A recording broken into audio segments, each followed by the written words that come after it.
Pues primero que nada, agradecer a Universidad ICEP por brindar este espacio para las personas que están interesadas en el manejo de datos. Estaba viendo la oferta educativa, me parece algo muy interesante. Como mencionaba hace un momento el compañero, no en todos lados se está dando una educación formal hacia un acercamiento de los datos y pues qué bueno que la Universidad de ICEP se está acercando a eso. Pues vamos empezando. Pues, ¿de qué les quiero hablar yo? Al final de esta sesión debemos de responder a dos preguntas. ¿Cuál es el papel del Big Data en nuestra vida cotidiana? ¿Y qué aplicaciones puedo utilizar para empezar a trabajar en el mundo del Big Data? Si me ayudas con la siguiente diapositiva, Isma. ¿Por qué los datos son el nuevo petróleo? Si yo estuviera en mi patio, creo que es la siguiente diapositiva, Isma. Si yo estuviera en mi patio haciendo un agujero para plantar un árbol y de pronto me topara con un yacimiento pues, de petróleo, muy probablemente yo no sabría qué hacer con él. De seguro lo que haría sería contactar a una persona, a alguien que me lo compre y que tenga los conocimientos suficientes para poder hacer un producto de valor. De igual manera, los datos tienen un valor muy grande, siempre y cuando sepamos cómo se deben de utilizar, el tratamiento que les vamos a dar y el cómo vamos a hacer las conexiones e insights necesarios que nos permitan convertir estos descubrimientos en acciones. Estas acciones nosotros las podemos aplicar a nuestras empresas, entonces lo que vamos a hacer es convertirlos en dinero. ¿Qué podemos hacer con datos en una empresa? Bueno, pues podemos mejorar nuestras políticas de venta, podemos mejorar nuestras políticas de venta y nuestras políticas de crédito para recuperar nuestro dinero de una manera más eficiente, prestarle dinero o productos a mejores personas, a mejores perfiles. Podemos analizar los patrones de comportamiento del cliente para campañas de marketing. Podemos optimizar el flujo de cualquier tipo de operación, ya sea un almacén, un inventario, una sucursal, etcétera. Entonces lo que vamos a hacer es optimizar la operación y por lo tanto eso se convierte, hablando de una empresa, en dinero. Ahora, los datos no solamente tienen aplicaciones lucrativas. Todo esto que menciono pues también puede ser aplicado en campos de la infraestructura pública o del bien común. Las aplicaciones médicas, por eso son un ejemplo. Los últimos 2 años, pues con la pandemia pudimos vivir en carne propia cómo los datos predecían las lamentables cantidades de personas afectadas por la enfermedad.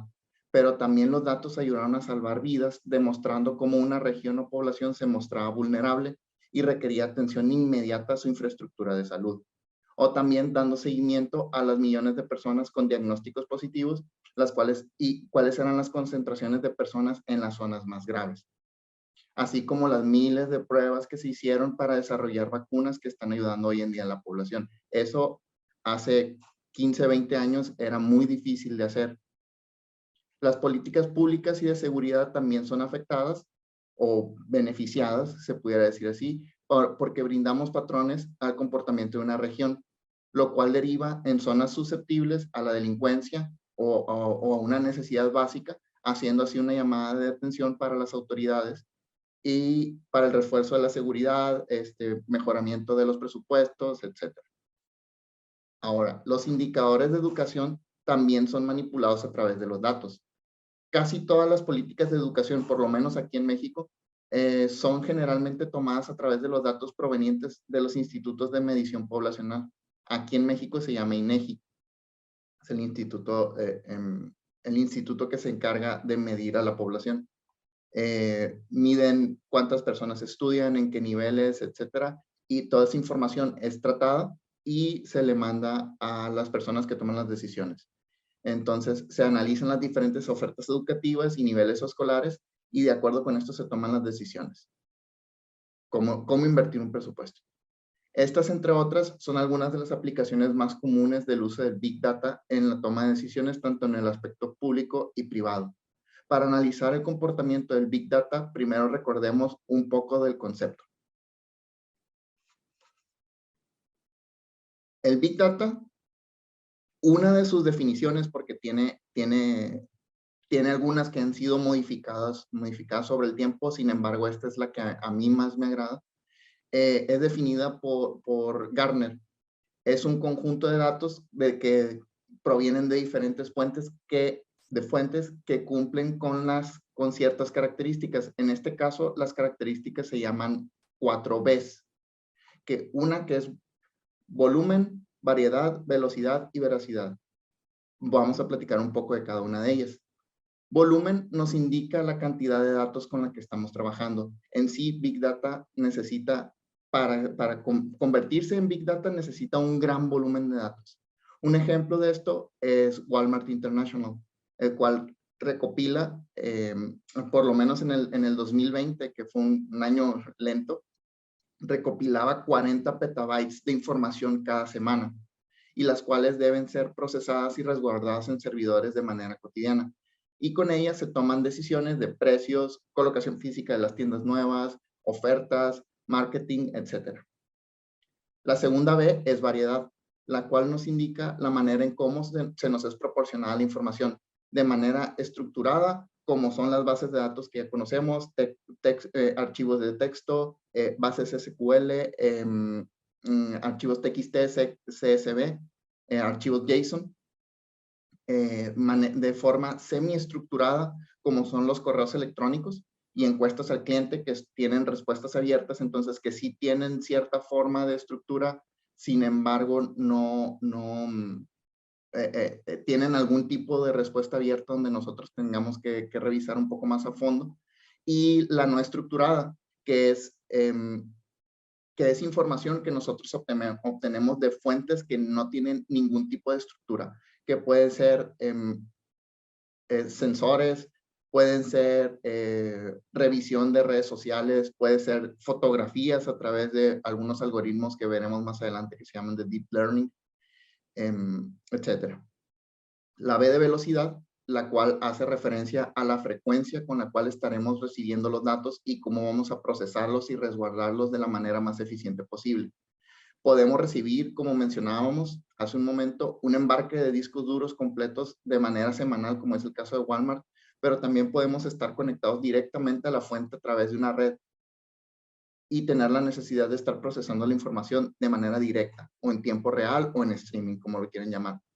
Puede ser que también tengamos alguna necesidad de que juntemos la información que nos llegaron en los discos duros con la información de los sensores para poder saber, no sé, pudiera ser cuántas personas están entrando y qué están comprando a ciertas horas del día dentro de una tienda. Todo puede pasar.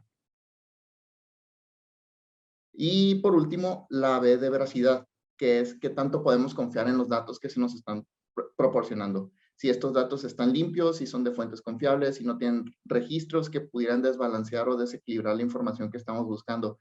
Uno de los retos más grandes del Big Data ahorita de momento es que intrínsecamente por el simple volumen tan grande de datos que estamos recibiendo, generalmente tenemos un conjunto de datos con algún dataset más desbalanceado que los otros. Entonces, por ahí se desarrollaron algunos tipos de soluciones para dar seguimiento a esto. Es importante que siempre estemos pendientes por si algún dato no nos hace sentido. Tenemos que recordar que a veces los datos nos mienten y debemos aprender a reconocer estas situaciones. Siguiente, por favor.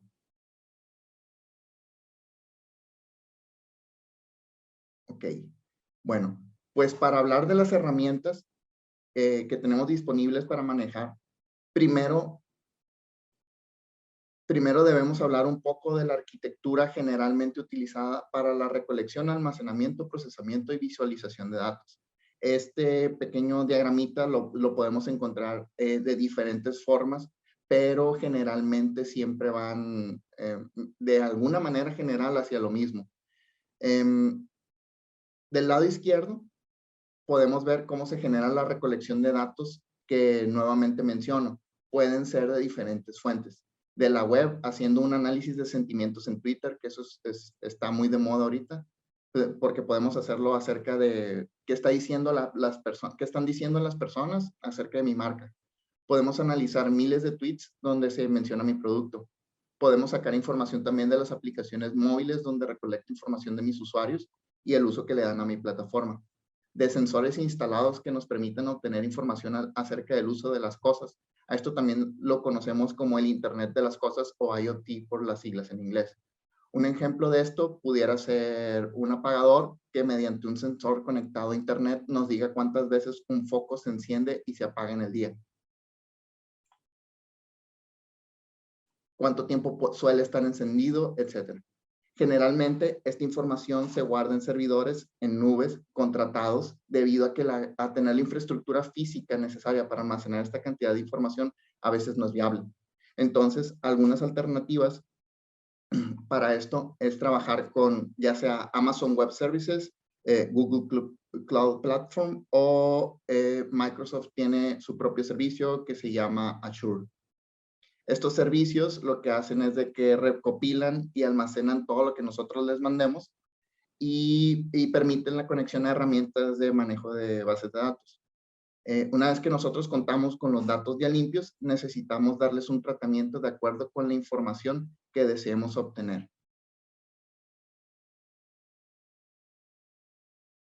Bueno, ¿y cómo hacemos todo lo de la parte derecha del diagrama de la infraestructura? Pues lo que necesitamos hacer para hacer un análisis es volver a traer esa información a nuestro servidor para trabajarlo y hacerle todas las modificaciones necesarias para nuestro fin. Aquí entramos en la parte de las herramientas. Este flujo de información nuevamente es procesado a través de herramientas como son el MongoDB, Spark, Cassandra, Hadoop, algunos lenguajes que se llaman NoSQL y otro que se llama MapReduce. Generalmente todas estas opciones, estas herramientas son diferentes tipos de lenguajes de programación, pero son de código abierto, son gratuitas y tienen una gran comunidad detrás de ellas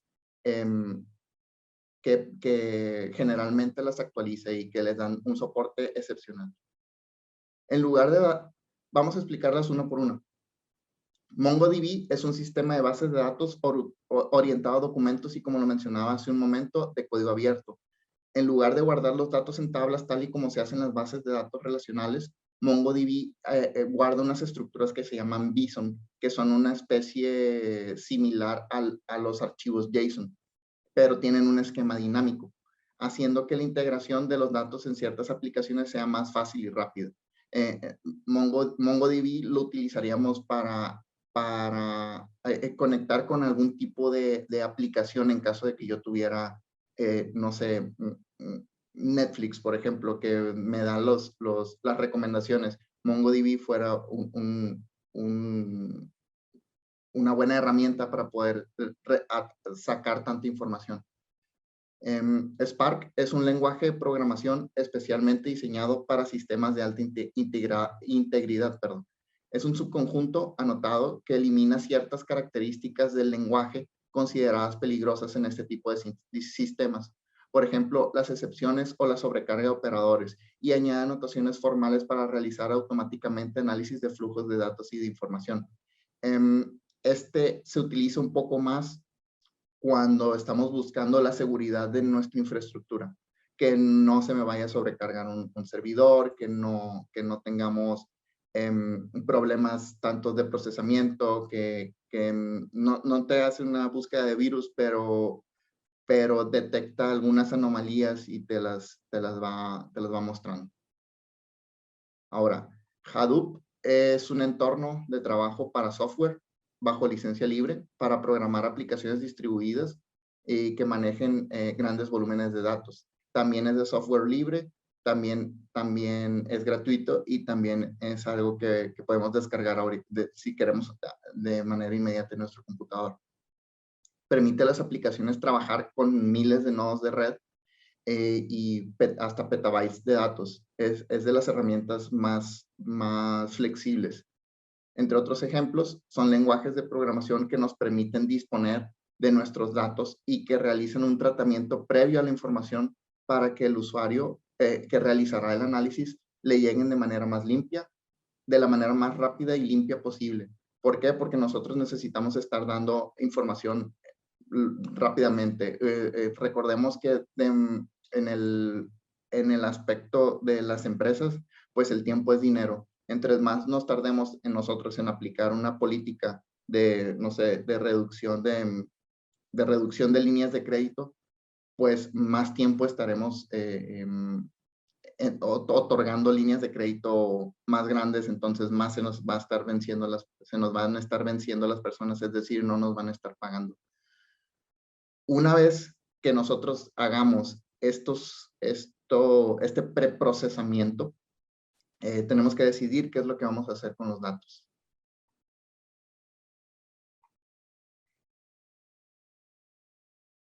¿Qué vamos a hacer con los datos? Vamos a intentar predecir qué es lo que va a pasar, vamos a intentar buscar patrones que nos permitan segmentar nuestra operación o tal vez a nuestros clientes, o tal vez queremos ver un histórico del comportamiento de alguna variable. Bueno, para esto tenemos algunas herramientas en formas de algoritmos que nos permitirán dar forma a la investigación una vez que hayamos decidido qué haremos. La inteligencia artificial puede ser definida de acuerdo con con múltiples dimensiones que desagregan el concepto en dos principales vertientes comparativas. Uno, el proceso del pensamiento y razonamiento contra el comportamiento. Y dos, el éxito en términos de alcanzar con fidelidad el comportamiento humano contra la racionalidad. En este sentido, un programa, computadora, software, en general alcanza la inteligencia artificial a través de la integración de múltiples capacidades. El procesamiento del lenguaje natural para una comunicación efectiva, el razonamiento automático para responder preguntas y generar nuevas conclusiones basadas en información almacenada de forma previa. Y tenemos el Machine Learning para adaptarse a nuevos escenarios, como detectar y extrapolar patrones. La intención de todos estos algoritmos es hacer que las computadoras piensen por sí mismas, ya sea a través de enseñar un algoritmo a través de una recompensa o a prueba y error, hasta que las cosas salgan bien. Las capas se distinguen desde el superior hasta la parte más baja como inteligencia artificial, como el concepto que engloba a la suma de todas las partes.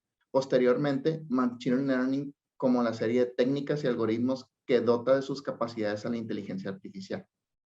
Asimismo, podemos entender a Machine Learning como la suma de sus componentes: aprendizaje supervisado, no supervisado y reforzados, que estos se llaman aprendizaje por refuerzo o reinforcement learning.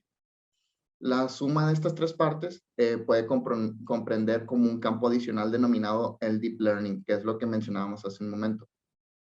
Machine Learning se define como el aprendizaje que proviene de los datos y ayuda a construir predicciones y decisiones. De acuerdo con los componentes antes descritos, el aprendizaje supervisado puede ser considerado cuando existen etiquetas sobre los datos o una variable objetivo, mientras que el no supervisado no tiene esto. Las clasificaciones o regresiones son dos tipos de aprendizaje supervisado con resultados categóricos o numéricos respectivamente. El aprendizaje no supervisado busca extraer información de información sin objetivo predefinido, como la generación de clústeres o las estimaciones de densidades. El deep learning es un esquema particular para aprendizaje automatizado y no automatizado y puede ser integrado con el aprendizaje por refuerzo para aproximar funciones. Además, este contrasta con el aprendizaje superficial. En muchos algoritmos clásicos de Machine Learning se cuenta con una capa de entrada y salida de información, y los datos de entrada pueden ser modificados con ingeniería manual de características. Sin embargo, en Deep Learning se encuentran múltiples capas escondidas entre la información de entrada y de salida. En cada una de las capas se calculan los valores de entrada de cada una como el valor ponderado de la suma de las unidades de la capa anterior. Usualmente se recurre a transformaciones no lineales o funciones de activación como son la logística. Y el aprendizaje por refuerzo es básicamente lo que estábamos mencionando hace un momento. Un agente interactúa con el ambiente a lo largo del tiempo y podemos decidir si nosotros, si hace bien las cosas, le damos una recompensa y el algoritmo entiende que esa es una recompensa, o podemos dejarlo fallar hasta que las cosas sucedan bien. Estos algoritmos generalmente tardan mucho tiempo en ser desarrollados. ¿Me puedes ayudar con la siguiente diapositiva, por favor? Vamos a ver algunos de los algoritmos más representativos del Machine Learning. Todos estos son usados de manera muy frecuente, algunos muy probablemente ya los conocen. Se utilizan para la toma de decisiones, para encontrar patrones dentro de nuestros datos, para hacer algún tipo de revisión hacia el pasado, etc. El primero, que aparece en su parte superior izquierda, son los árboles de decisión, y es un método de aprendizaje supervisado que se utiliza para clasificación y regresión.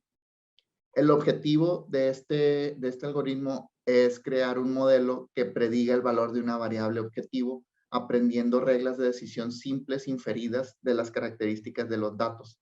Un árbol puede verse con una aproximación constante a trozos.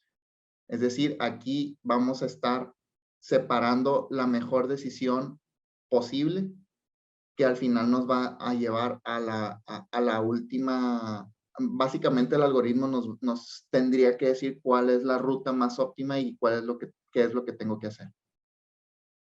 El siguiente algoritmo se llama Nearest Neighbors, que son los vecinos próximos.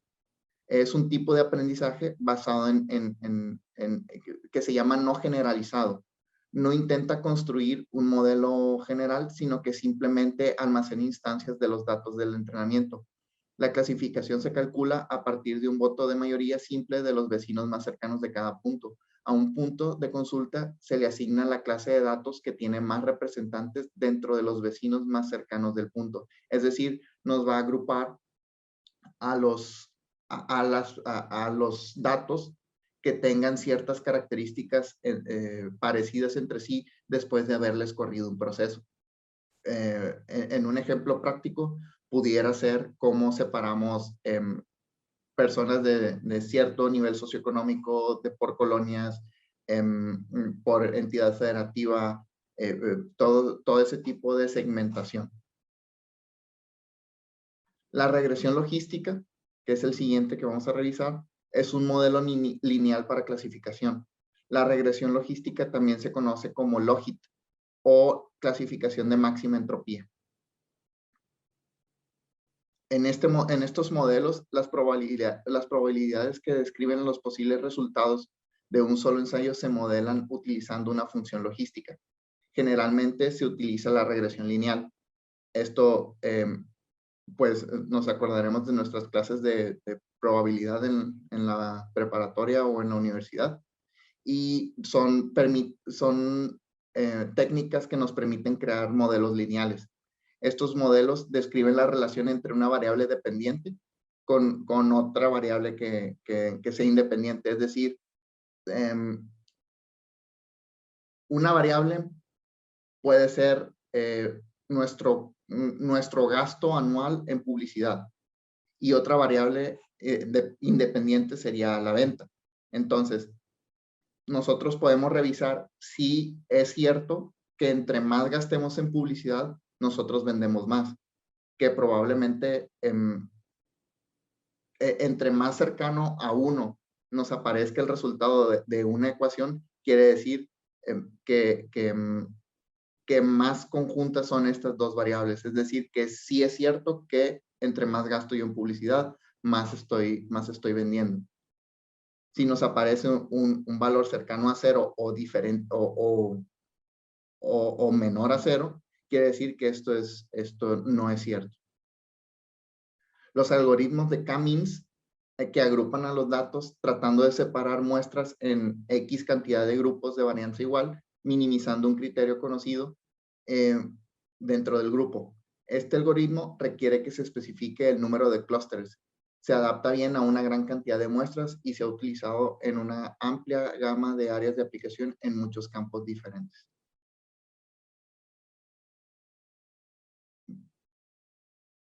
El Deep Learning es el aprendizaje profundo hace uso de redes neuronales. artificiales. Lleva a cabo sofisticados análisis computacionales. Ahorita está muy de moda todo eso, porque toma grandes volúmenes de información que no están necesariamente estructuradas. Por ejemplo, los coches Tesla ahorita están recolectando toda la información posible para educar estos algoritmos, y que podamos tener en un futuro, esperemos próximo, una conducción automatizada. Es un tipo de machine learning que trabaja basado en la estructura y funcionamiento de un cerebro humano. Es decir, genera muchísimas conexiones como si fueran neuronas. Vamos a mencionar algunos de los más populares. El primero se llama Convolutional Neural Networks, o CNNs. También se conocen como ConvNets. Yo creo que nadie en la historia les ha dicho Convolutional Neural Networks. Consiste en que se hacen varias capas, principalmente para el reconocimiento de imágenes o detección de objetos. El primero lo desarrolló, el primer algoritmo de estos fue desarrollado en 1988. Entonces se llamaba LeNet y fue usado para reconocer códigos postales y dígitos. De hecho, nosotros, sin saberlo, hemos estado muchos años educando a un algoritmo de CNN.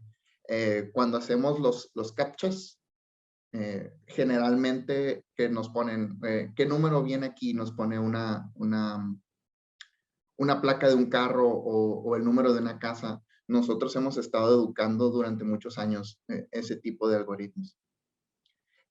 Actualmente se utiliza para extraer información de imágenes satelitales e imágenes de procedimientos médicos.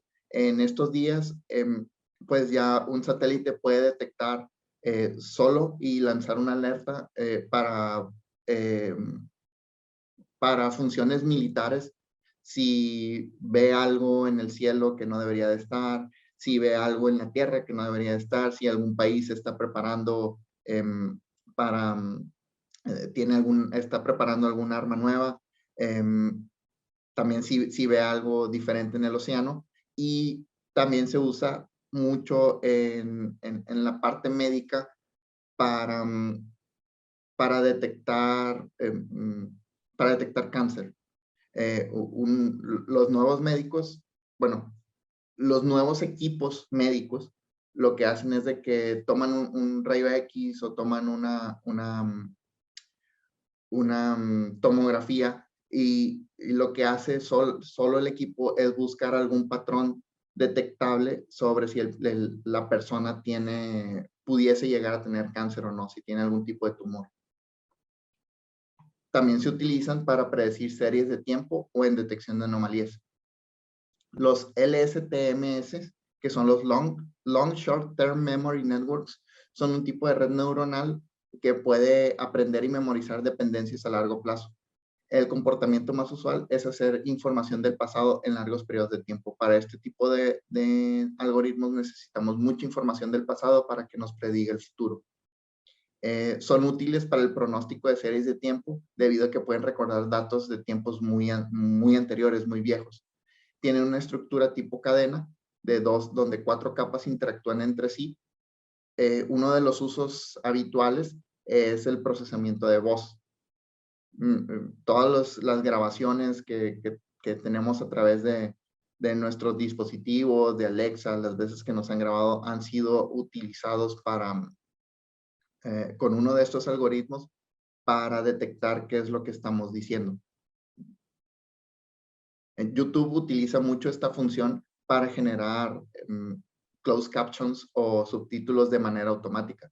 En un principio esos closed captions no eran muy certeros, pero automáticamente han sido mejorados y no es que una persona esté escribiéndolos o ayudándolos a escribir. En un momento sí hubo un periodo de adaptación donde había personas físicamente que ayudaban a corregir esos errores, pero últimamente uno coloca YouTube, coloca que aparezcan los subtítulos de manera automática y son muy acertados. Esos son generados con inteligencia artificial.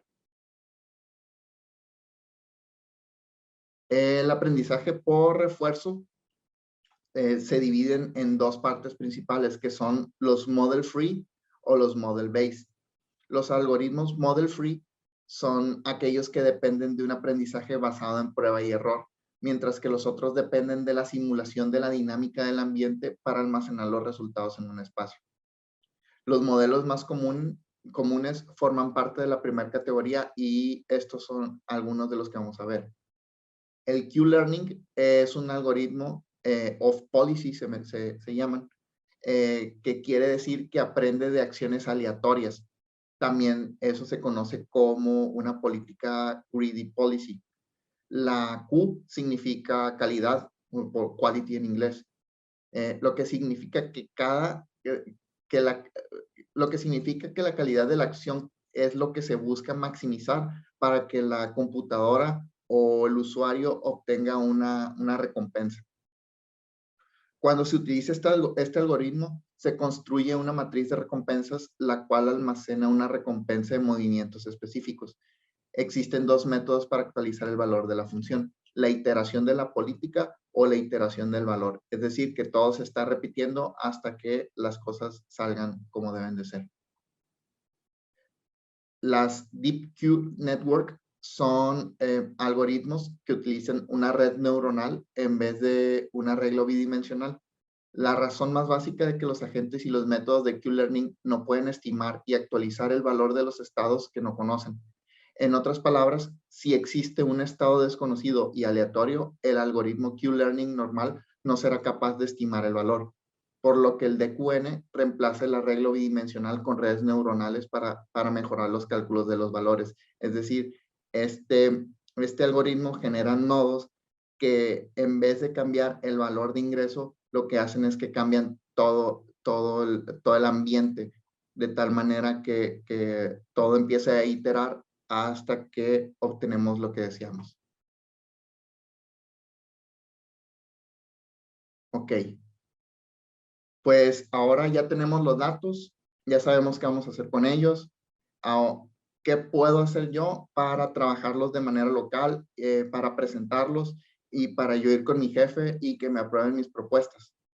Bueno, pues las herramientas de manipulación y visualización son softwares que nos permiten cargar las bases, modificarlas, realizar operaciones y visualizarlas. Son muy importantes o de gran utilidad al momento de presentar información, ya que además de automatizar reportes e indicadores para hacer dashboards en tiempo real o reportes antiguos, nos permiten también el generar nuestros propios indicadores y hacer nuestras propias conexiones. Algunas de estas herramientas, como lo ven en pantalla, son Power BI de Microsoft, la cual es gratuita en su versión base y es un excelente administrador de datos. Tableau, que es la competencia directa de Power BI, sin embargo, pues esto sí es de paga. También administra y modifica los datos de manera matricial, con la diferencia de que Power BI solamente puede ser utilizado en computadoras con Windows, Tableau no. Puede ser utilizado en Mac, en Linux, etc. Y uno de los detalles es de que es de suscripción mensual. ClickSense también es una herramienta de visualización de datos. La verdad, esta no la he trabajado tanto, pero sé que existe. R y RStudio, que son lenguajes de programación específicos para el manejo de datos. Aquí es literal estar trabajando en una consola, conectarte directo a la base de datos y estarla trabajando.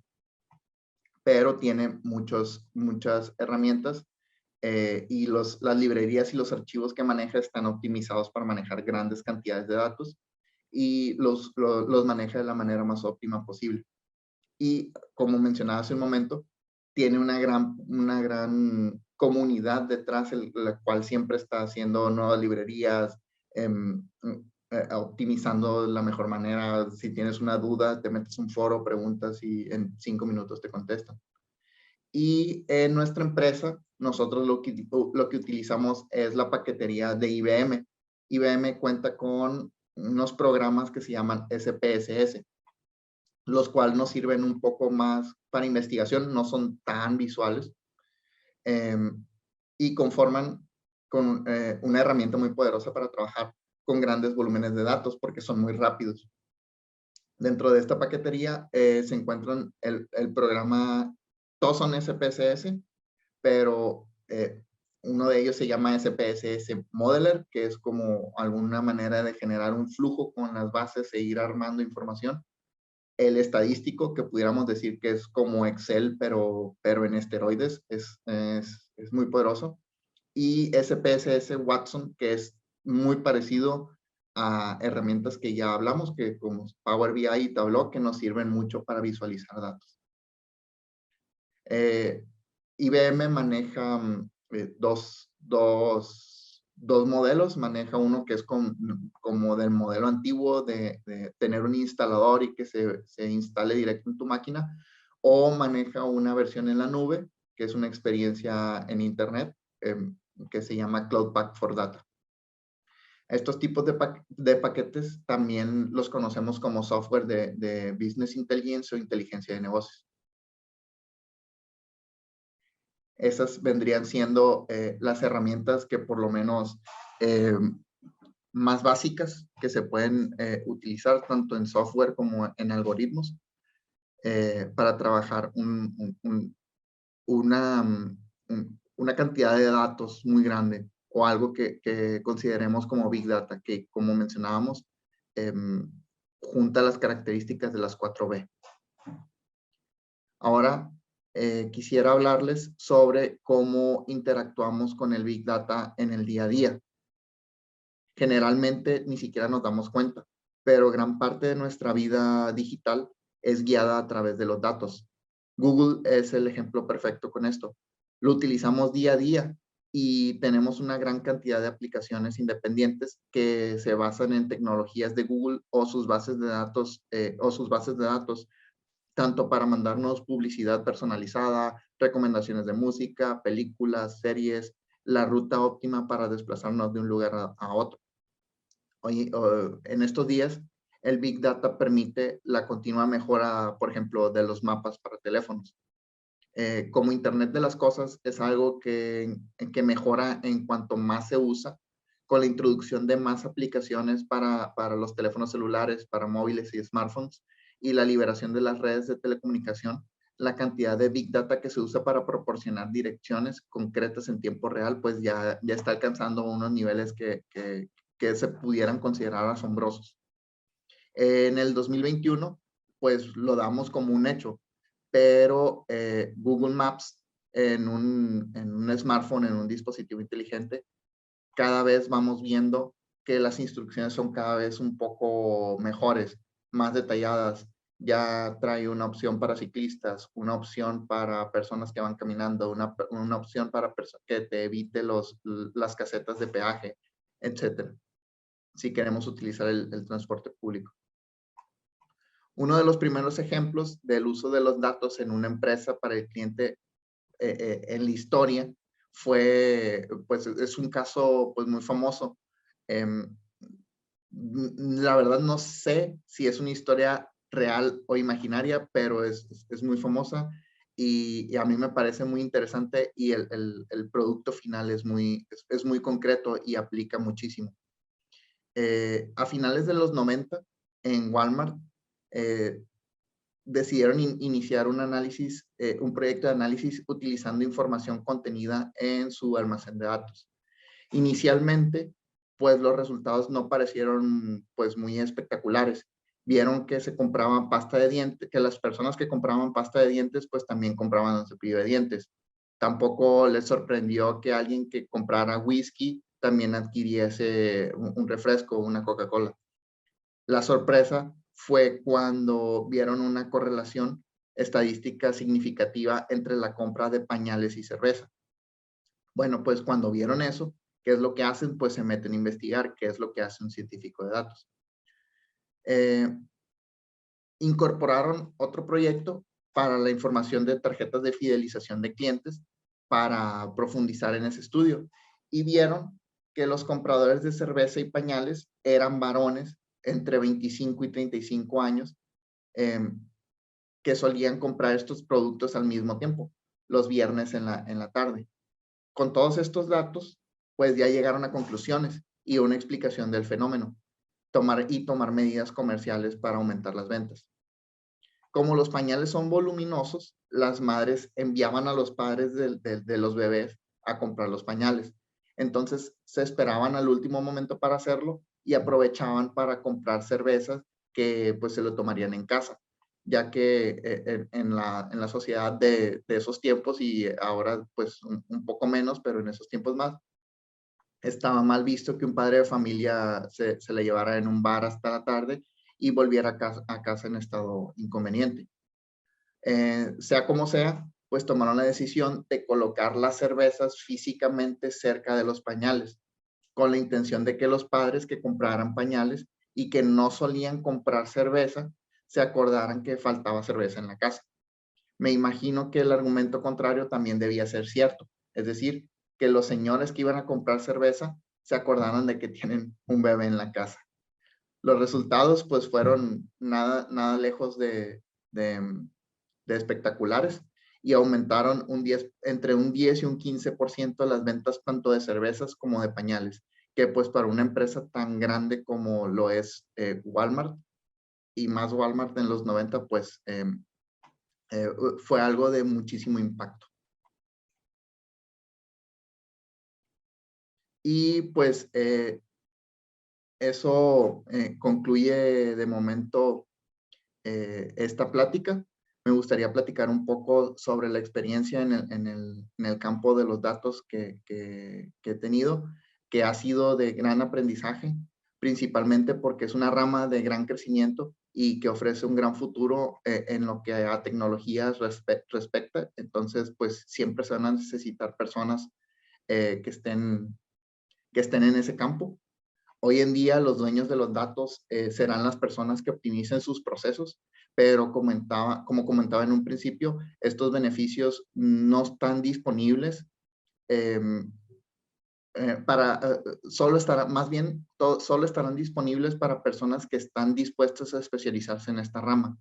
El mercado laboral aún se encuentra iniciando la demanda de personal con estos conocimientos y y aún hay poca oferta de profesionistas que cumplan con estas expectativas. Es el tiempo ideal para aprender las tecnologías y comenzar a buscar una oportunidad. Y pues, habiendo dicho esto, pues solo me queda agradecer a la Universidad de ISEP por el espacio. Y pues esa sería pues mi presentación.